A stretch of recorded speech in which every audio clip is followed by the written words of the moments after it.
Good dear friends, ఈరోజు మనము relationships and కర్మ గురించి మాట్లాడుకుందాము.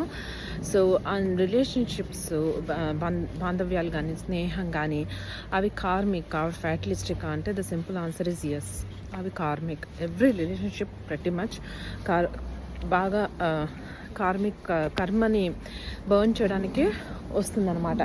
ఎస్పెషల్లీ పేరెంట్స్, మన తల్లిదండ్రులు, మన పిల్లలు, మన స్పౌజ్, డెఫినెట్గా వాళ్ళు బాగా కర్మ వల్లే ఆ పర్టికులర్ పేరెంట్స్కి పుడతాము, మనకు ఆ పర్టికులర్ పిల్లలు పుడతారు. వాళ్ళతో కార్మిక్ రిలేషన్షిప్ ఉండి ఆ బంధాన్ని మనము ఈ జన్మలో అనుభవిస్తేనే ఆ కర్మని బర్న్ చేయగలుగుతాం. అందుకని ఎవ్రీ రిలేషన్షిప్ ఇస్ కార్మిక్.